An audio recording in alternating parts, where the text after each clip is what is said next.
오늘 이 시간 우리에게 허락하신 주님의 귀한 말씀 에베소서 4장 말씀입니다. 제가 가진 신약 성경 313쪽입니다. 에베소서 4장 1절로 4절까지의 말씀 한 절씩 번갈아 읽으시겠습니다. 신약 성경 313쪽 에베소서 4장 1절에서 4절까지의 말씀 교독하겠습니다. 제가 먼저 한 절 읽습니다. 그러므로 주 안에서 갇힌 내가 너희를 권하노니 너희가 부르심을 받은 일에 합당하게 행하여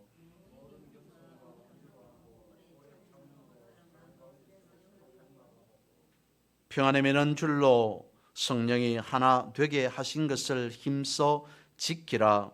몸이 하나요 성령도 한 분이시니 이와 같이 너희가 부르심의 한 소망 안에서 부르심을 받았느니라. 아멘. 8월달 시작하면서 계속적으로 믿음의 삶에 대한 주제로 말씀을 드리고 있습니다. 지난 수요일 날에는 섬기는 삶에 대해서 말씀을 살펴보았습니다. 그러면서 이렇게 말씀을 드렸습니다. 섬기는 삶은 결국 낮아진 삶의 모습이다 라고 말씀을 드렸습니다.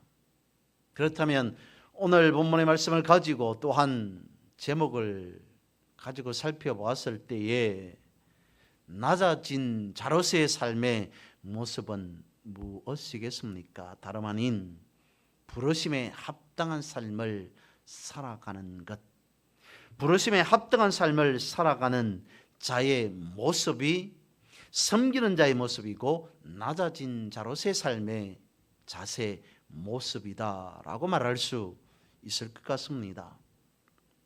그렇다면 낮아져서 부르심에 합당한 삶이란 조금 더 나아가서 생각해 보면 무엇이겠습니까?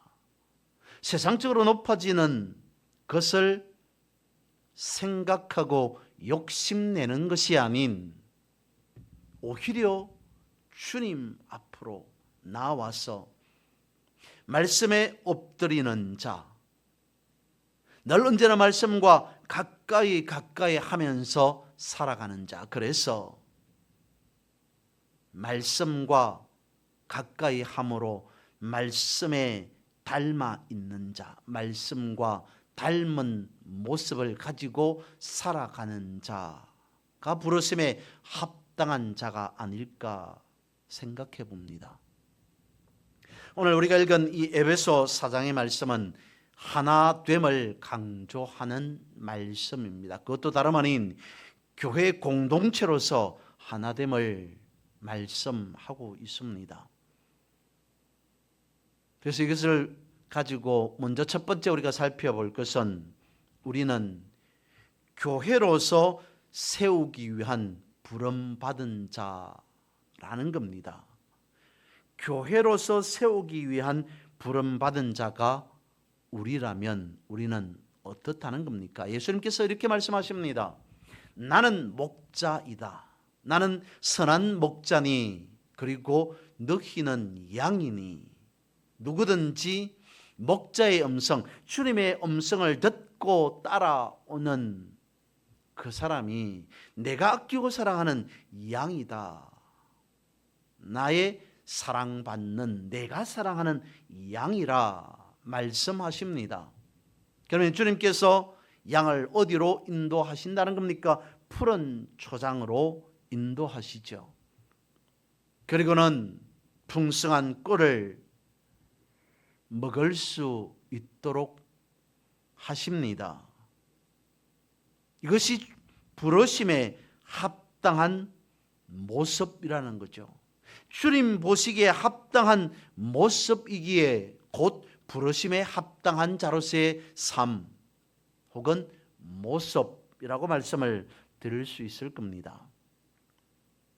그러면 또 다른 측면에서 한번 부르심에 합당한 자, 부르심에 합당한 삶의 모습을 생각해 본다면 이렇지 않을까 싶습니다. 성경 안에 있는 내용입니다. 어떤 한 도자기를 그릇을 만드는 도공이 있습니다. 먼저는 흙을 가지고 오겠죠. 그리고 채에다가 흙을 그릴 겁니다. 찌꺼기가 있는지 불순물이 있는지 고운 흙을 그릇을 만들기에 합당한 흙을 가져왔음에도 다시 또 분별합니다. 그리고는 다시 고운 흙으로 반죽을 하기 시작합니다. 대충 되는 대로 적당히가 아닌 공기방울 하나 들어가지 못하도록 여기저기를 주무르고 누릅니다. 반죽을 합니다. 그리고는 적당하게 그릇 하나를 생각한 대로 만듭니까? 아닙니다. 매우 조심스럽게 반죽한 흙으로 그릇을 빚어나가기 시작합니다. 그러면 그릇 하나가 뚝딱 완성이 되어집니까? 아닙니다. 그 정도만 해도 그릇으로서 충분히 모양을 갖추고 있다라고 말하지만 그릇됨은 아닙니다. 어떻게 합니까? 불가마에 집어넣습니다. 수백 수천도의 불 속으로 집어넣습니다. 금이 가거나 깨어지면 그릇으로 사용할 수 없습니다. 내버릴 수밖에 없습니다. 그리하여서 만들어지는 것이 비로소 쓸 수 있는 가치 있는 그릇 하나가 되어지더라는 거죠. 부르심에 합당한 자, 부르심에 합당한 삶, 부르심에 합당한 모습은 어떻게 태어난다는 겁니까? 이런 과정, 저런 과정, 이런 훈련, 저런 훈련, 무수히 많은 과정과 훈련을 거친 후에 비로소 하나 만들어지는 그릇과 같이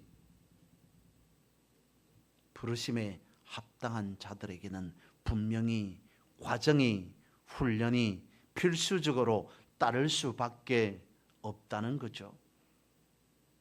그렇게 해서 모인 자들이 다름 아닌 오늘 본문에서 말씀하고자 하는 교회라는 겁니다. 교회라고 하는 신앙 공동체라는 거죠.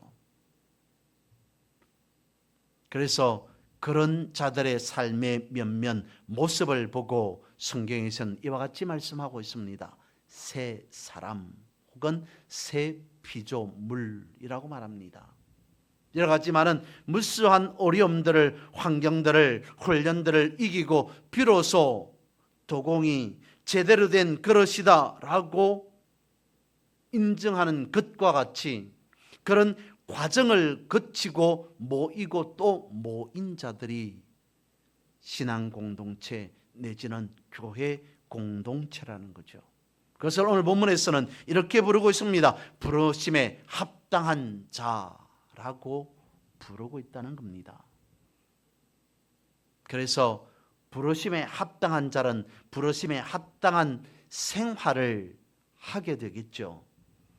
오늘 1절에서 그것을 말씀하고 있습니다. 합당한 삶을 살아가리라 라고 말씀하고 있습니다. 왜요? 부른 자의 목적이 있기 때문입니다.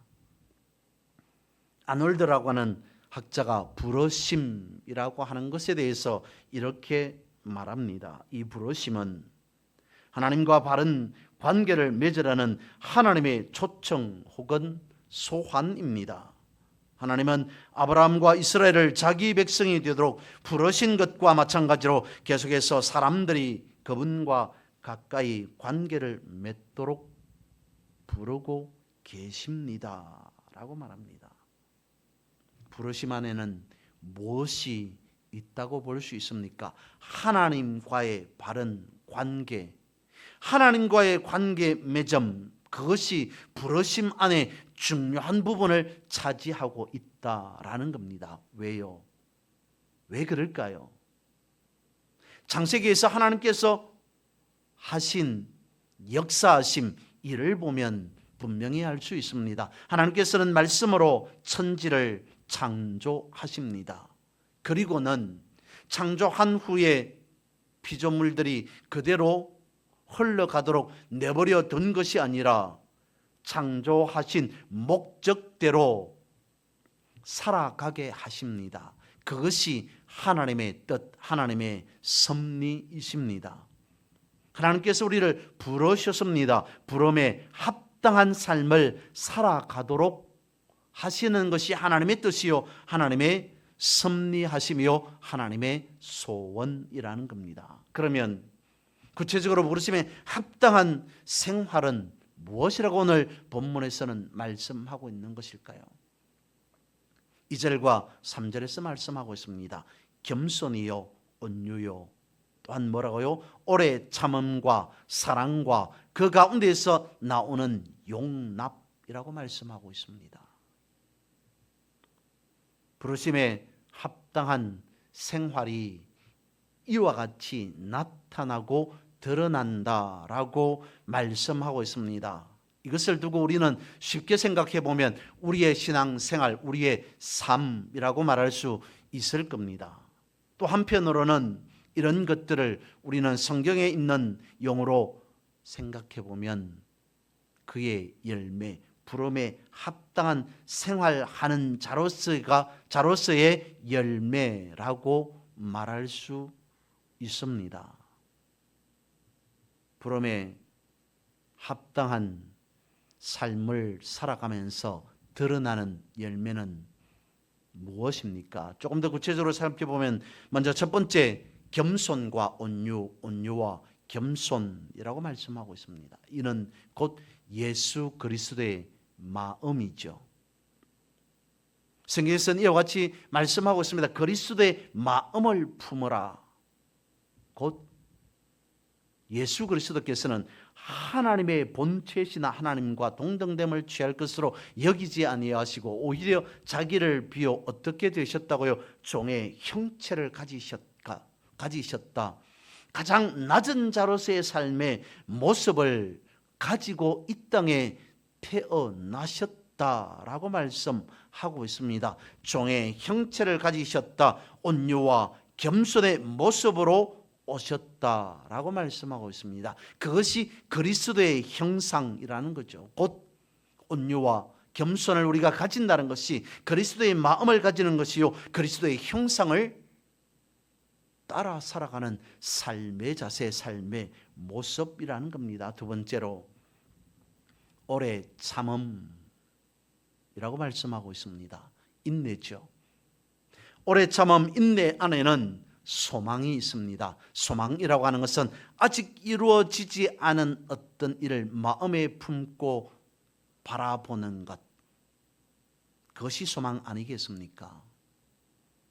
그러한 인내로, 그러한 소망으로 우리가 살아가는 것이 필요하다라고 오늘 본문은 성경은 우리에게 가르쳐 주고 있습니다.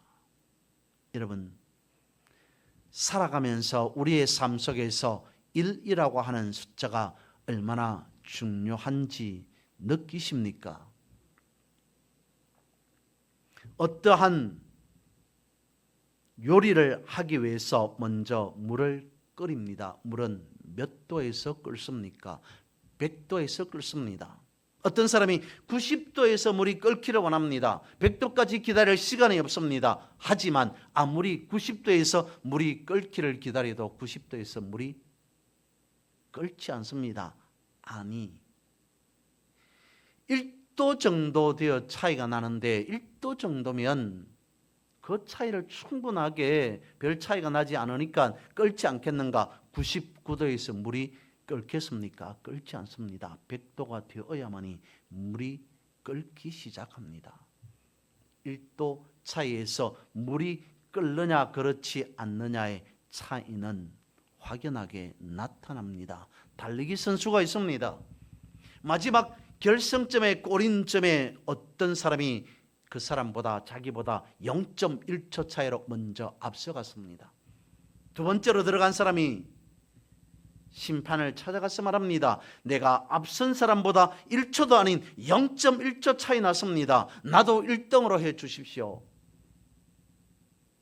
절대로 그 사람이 0.1초 뒤처진 사람이 1등이 될 수 없습니다. 1초도 아닌 0.1초 차이 때문에. 시험을 치릅니다. 합격 점수가 있습니다. 근데 보니 합격 점수에 1점이 모자랍니다. 다시 찾아갑니다. 내가 다른 과목은 다 제대로 합격점에 이르는데 이 한 과목에 그것도 1점 차이로 불합격했습니다. 너무 억울합니다. 나도 합격하게 해 주십시오. 전혀 그럴 수 없습니다. 1이라고 하는 숫자라는 것은 마지막 결과, 그것을 의미하고 있습니다. 99도에서 1도가 더 올라서 100도가 되어야만이 물이 끓는 것과 같이 1초 아니 0.1초 먼저 앞서야만이 우승자가 되는 것과 같이 1점 차이라도 나면 합격과 불합격이 당락이 결정되는 것과 같이 그 결과가 드러날 때까지 믿음 안에서는 참을 수 있어야 한다는 겁니다. 인내 필요하다는 겁니다. 다만 성경은 이렇게 말씀하고 있습니다. 사랑 가운데서 서로 용납하라. 사랑을 말하고 용납을 말하고 있습니다. 용납이라고 하는 것은 용서하면서 받아들이는 겁니다. 그 용서 안에는 역시 사랑이 들어가 있습니다. 사랑과 용납과 용서는 서로 연결되어 있습니다. 어떤 사람이 묻습니다. 주님, 우리가 죄인을 몇 번 정도 용서해 주는 것이 합리적이겠습니까? 합당하겠습니까? 주님께서 말씀합니다. 70번을 7번이라도 용서해 주어라. 숫자를 말하는 것이 아닙니다.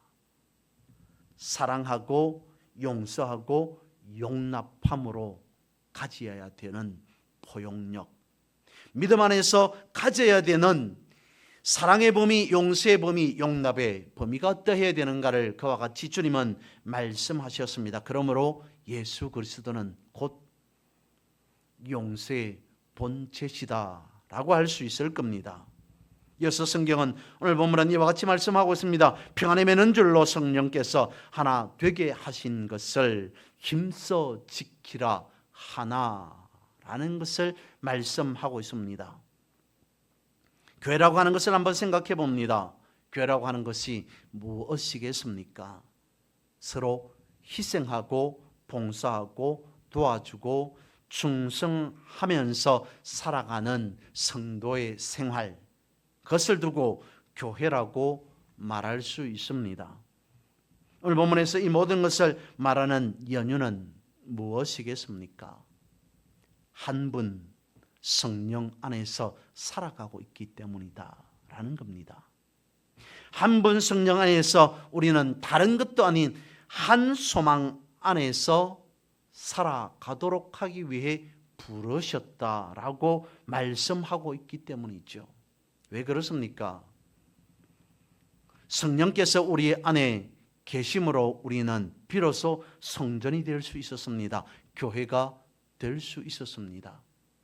성령이 우리 안에 계심으로 우리가 하나 될 수 있다라고 하는 그 말과 다시 연결되어집니다. 그러므로 우리는 비로소 성전이 되었다, 교회가 되었다라고 말할 수 있으니까요.